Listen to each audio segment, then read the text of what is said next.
We're joined with Jimmy Moore before West's game against Barlick. Thanks for joining us, Jimmy. Yeah, have you found your time at West so far? Do you know what? It's been fantastic. It's such a good environment because we've got the seriousness of the competitiveness. We want to win and we know we're going to compete in the league.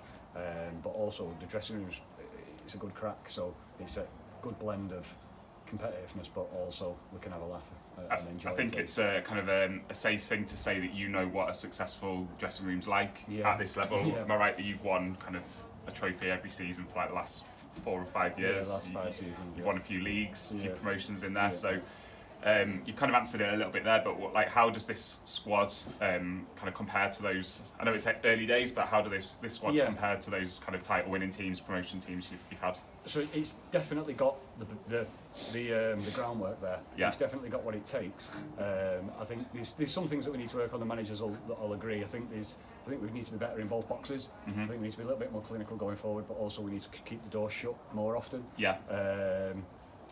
But the basis of a team to compete at the top of this league is most definitely there.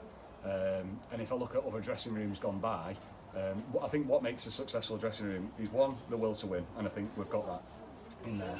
You can see if we lose games, it's obvious on people's faces. Nobody's going home still happy and smiling. But then at the same time, I think again, what's really important is being friends. I think that gets you 10 points. For instance, even just going out on nights out and stuff like that together, because you're not letting your friends down. And you know that you look across the dressing room, you look to your left, you look to your right, and you know that you're not going to let down. And I think that's a massive part of it. And this group's very much like that. Yeah, I think people can see that in the way that you play as well. Yeah. When you kind of got that phone call or text from Paul Marshall and Steve Yarwood, like how do they sell the club and kind of their plans to you? It was a tricky one because obviously when I left Bury, I genuinely thought I wouldn't play again because I thought I couldn't play for another team that wasn't Bury.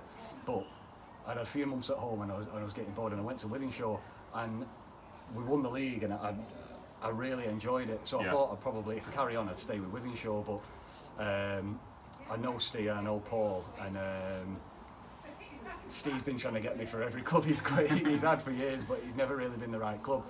But obviously with the fan base of West and knowing a few of the other players that I knew were committing to West, I knew that we'd have a good team and I'd enjoy it. And the older I've got, the more I've focused on enjoying my football as opposed to chasing money or chasing a league or a status or anything like that. I've just focused on basically having a really good dressing room and enjoying football, and it's brought success really. Yeah. Talking about those players who have come into the club, Paul Riley's joined us recently. I believe he played with him at Wythenshawe. Yeah. We've got Zach Bailey, centre back as well. Adam Jones kind of proven himself to be able to play really well at centre back. Do you enjoy that? I think I know what you're going to say, but do you enjoy this kind of competition for places? Do you prefer having one centre back that you always play with, or are you happy kind of having this competition for places? I think if you are going to be successful over a period of time, you will have a partnership. You will have a partnership that is probably like the dominant one. The main one, because you do make connections with some people. Yeah. But in terms of competition, if you don't have competition, then your performance personally will drop. If you know that it doesn't matter what's happening, you're still playing the next game.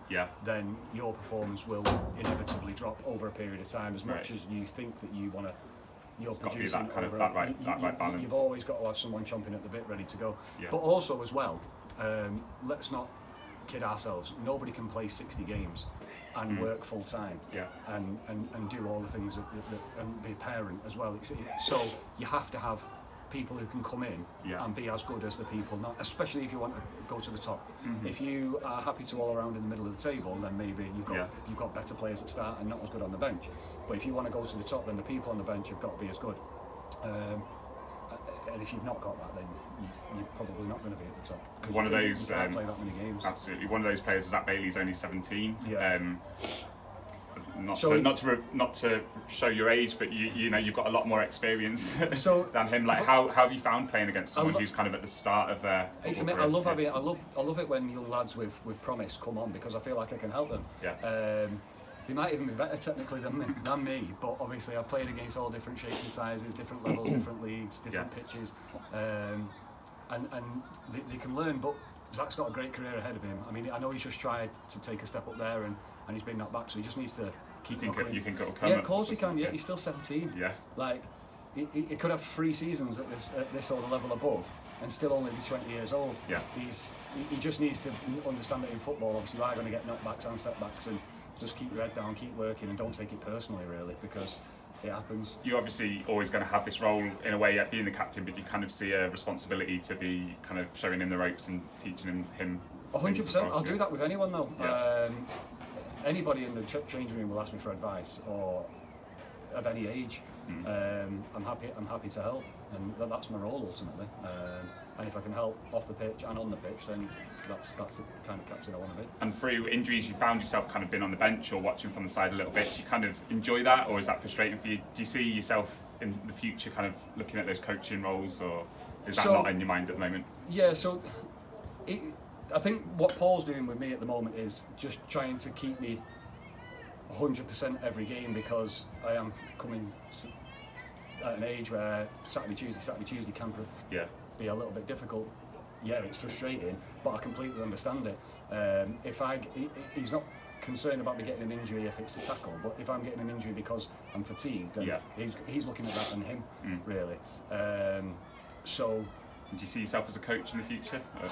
Do you know, lots and lots of people have been asking me this, and I think people look at me and think that I could probably do that kind of job, but I'm not too sure. It's never been on my radar, but if I'm honest with you, the last 6 months I kind of thought about it a little bit, but right now it's probably a no. Yeah. You never know. Just focus on West for now. Yeah. We had a 2-2 game, 2-2 draw on Tuesday. We lost on penalties. There was 1 penalty left to go. Was that your penalty? Was that going to be your penalty? Yeah, I was up number 5. I'll always take a penalty. No, not shy from a penalty. I think it's a responsibility. What's the penalty technique, if you don't mind revealing that to us? Or? I normally go away from the keeper. Yeah, that always helps. Yeah, but sometimes as well, if I'm number 5, I'll look and see if the keeper's dived the same way every time, or just little things like that. But I try to focus on where I'm going to put it, and just put it with a bit of pace. And a nice moment for you before then, the assist for the equaliser. Can you talk us through that moment? Yeah. So obviously, I just stepped in and the ball got played across, and there was 50 yards of space, and I could see people at the side of me, but nobody came to engage me, so I just kept going and going and going. And then I got to a situation where I wanted to play Jonesy in down the right for a cross, but they blocked that off, and I just seen Grimmy at the back stick, and I just thought, I'll stick it. It was a lovely cross. Yes, you've definitely got that in your locker. Thoughts going into today's game? 3 points. It's we to be honest, obviously disappointing to go out of the Macron, but we all know that promotion this year is our aim, and we prepare everything for our league games. 3 points in every single league game, home or away, is our minimum. So that's what we're aiming for. Yeah, and we'll let you get on with those preparations. Thanks for your time, mate. Cheers. Good luck today. Nice Thanks a lot.